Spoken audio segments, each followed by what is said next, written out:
की आंखों से आंसू बहने लगे। ये कबीर और ऋषभ दोनों एक जैसे हैं। हर बार मेरे कंधे पर रखकर बंदूक चलाते हैं और मैं हर बार बीच में फंस जाता हूँ। पता नहीं वहाँ क्या हो रहा होगा। यहाँ तो मैंने झूठ बोल दिया और सगाई करवा दी, लेकिन जब देव को पता चलेगा कि मैंने झूठ बोला था तो वो कैसे रिएक्ट करेगा।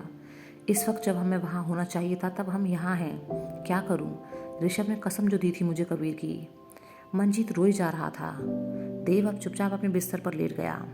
थोड़ी देर बाद उसे होश आया कि मंजीत काफ़ी देर से नहीं दिखा। वह उठकर मंजीत के कमरे में गया, लेकिन वो वहाँ नहीं था। देव मंजीत को ढूंढने लगा कि इतनी रात कहाँ गायब हो गया है। वह उसे ढूंढते हुए टेरेस की ओर बढ़ा। मंजीत ने जैसे ही किसी के आने की आवाज़ सुनी तो जल्दी से अपने आंसुओं को पोंछा और चुपचाप एक तरफ खड़ा हो गया। देव ऊपर आया तो उसने देखा कि मंजीत शांत सा खड़ा है। देव, तू इस वक्त यहाँ क्या कर रहा है?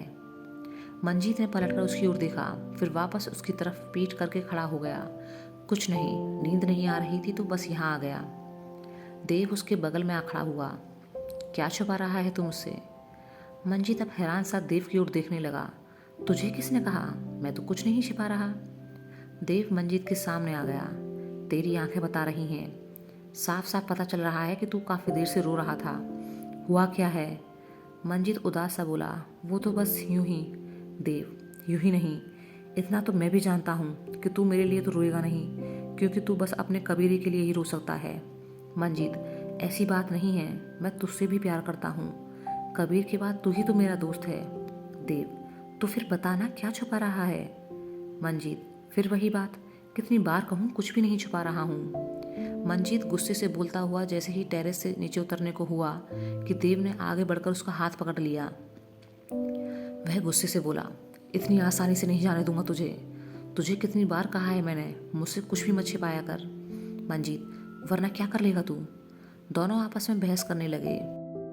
उनकी आवाज़ सुनकर तारा, मौली, माँ और रोहन जल्दी से टेरेस की ओर बढ़े कि आखिर माजरा क्या है। माँ, क्या कर रहे हो तुम दोनों? क्यों बहस कर रहे हो?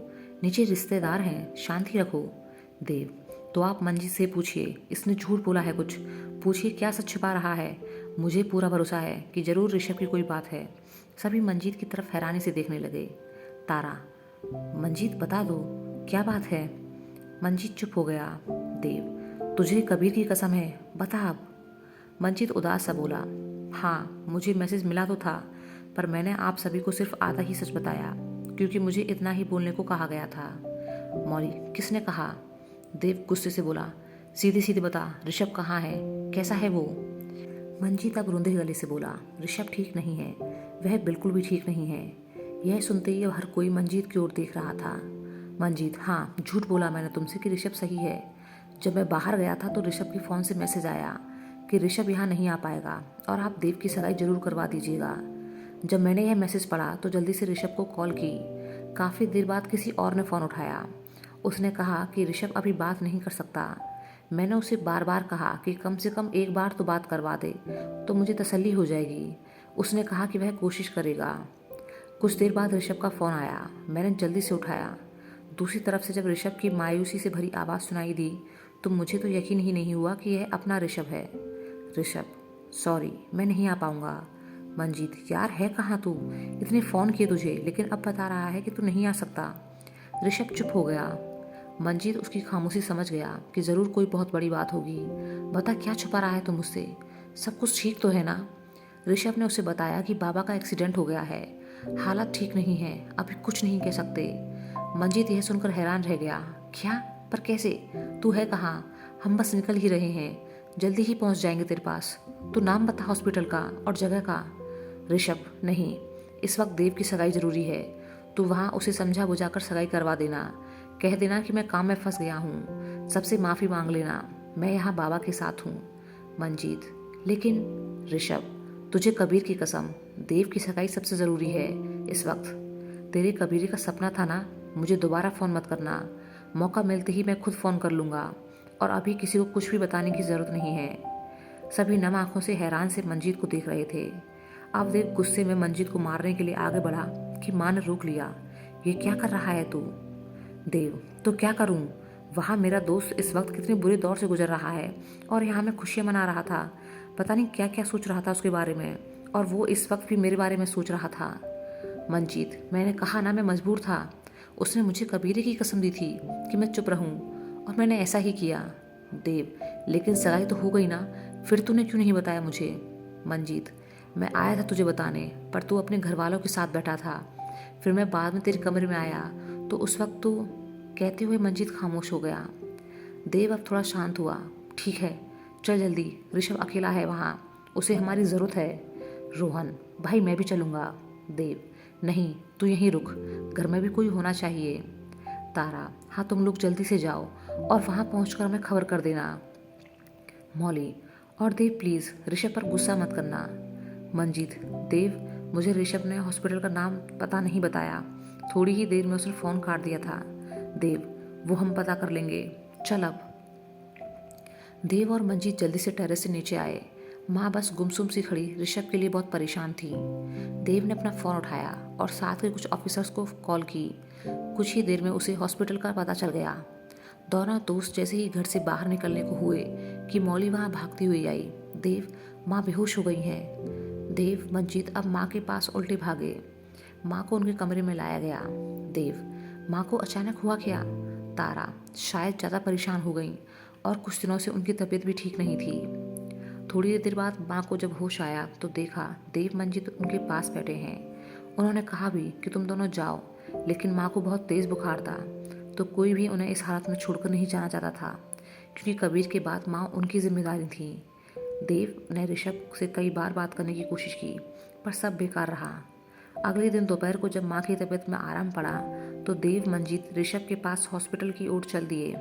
लेकिन कुछ ही वक्त बाद उन्हें पता चल गया कि ऋषभ रॉय सर को लेकर किसी दूसरे हॉस्पिटल में चला गया है, पर कहाँ यह पता नहीं चल पाया। दोनों अब निराश से वापस लौट आए। पूरे घर में चिंता का माहौल बन गया।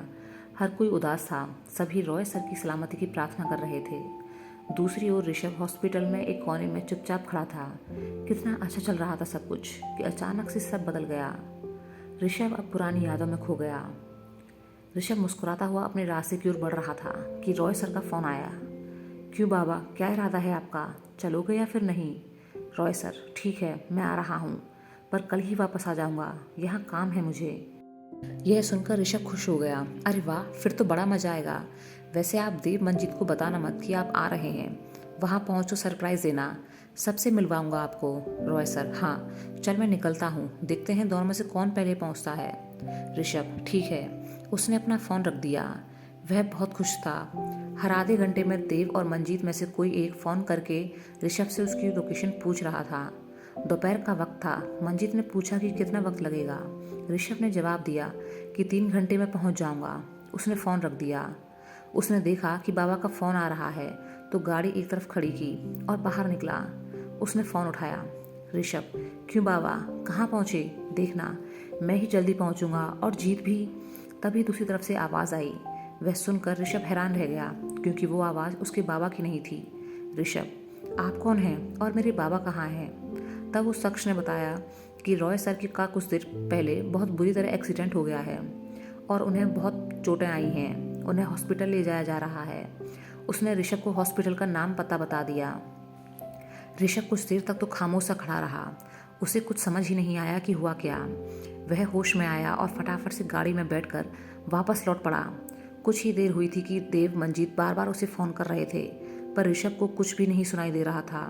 बस उसी शख्स की आवाज़ उसके कानों में सुनाई दे रही थी। उसका दिल जोरों से धड़क रहा था, माथे पर शिकन थी, रोंगटे खड़े हो गए थे।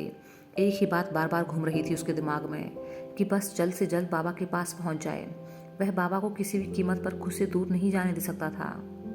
कुछ घंटे बाद जब वह हॉस्पिटल पहुंचा, वहां लोगों ने बताया कि रॉय सर का ऑपरेशन हो चुका है, पर हालत अभी भी ठीक नहीं है।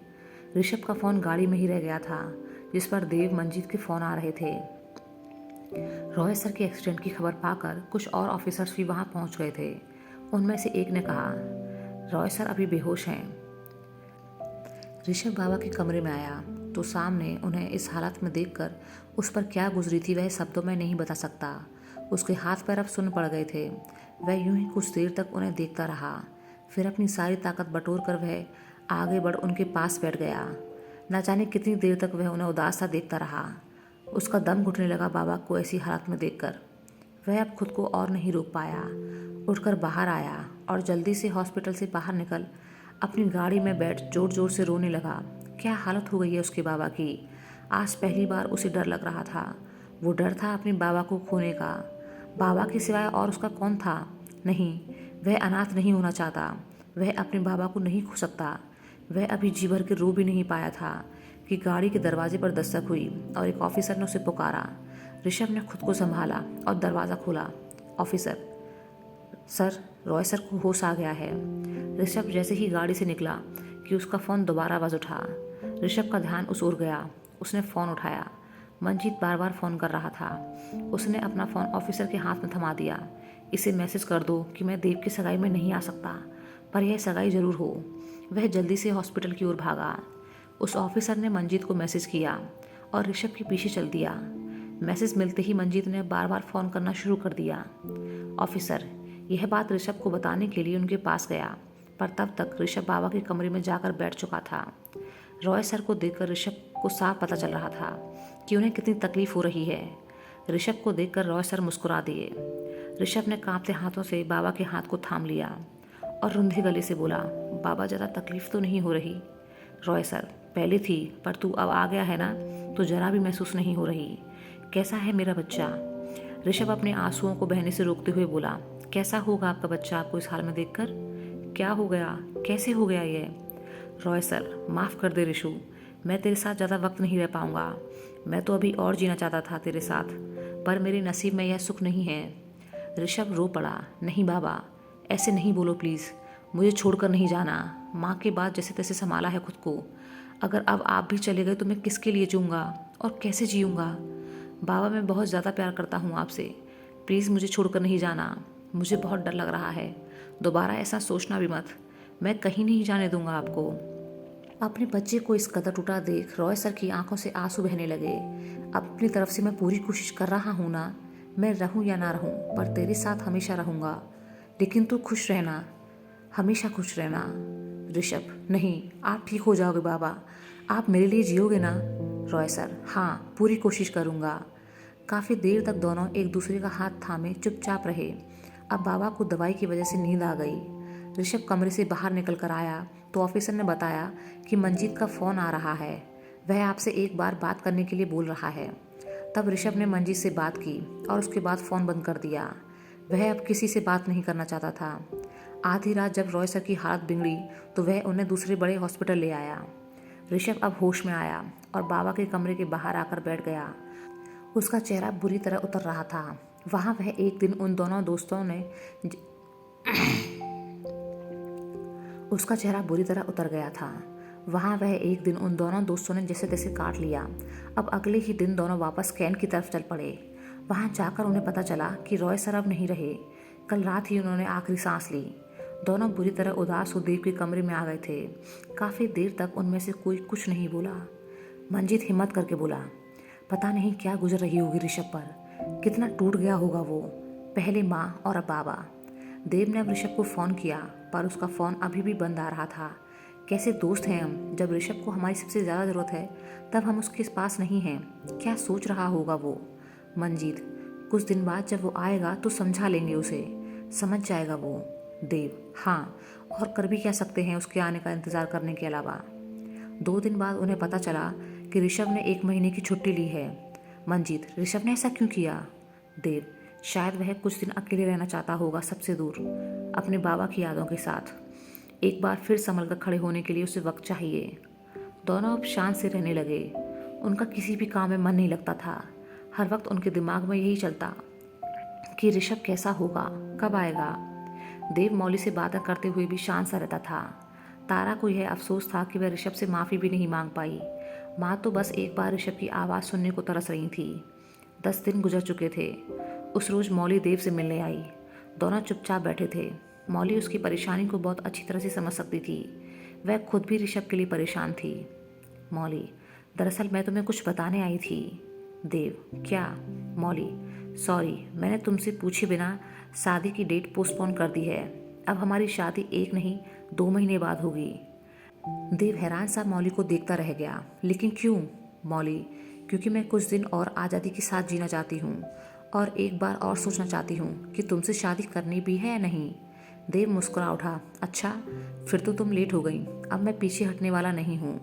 मौली, इसका मतलब मैं तो फंस गई। देव गंभीर हो गया। उसने मौली को गले से लगा लिया। समझता हूँ मैं कि तुमने शादी के पीछे क्यों की। मौली मुस्कुराकर, हाँ, ऋषभ के बिना शादी करने का तुम्हारा बिल्कुल भी मन नहीं है, और ऋषभ की लौट आने के बाद ऐसी शादी में वह आ भी पाएगा या नहीं, इसलिए 2 महीने पीछे करवा दी शादी। जब वो आएगा तब उसे समझाएंगे, फिर हम, तुम और मंजीत उसका बहुत ध्यान रखेंगे। मैंने घर में सभी को समझा दिया है और सभी मान भी गए हैं।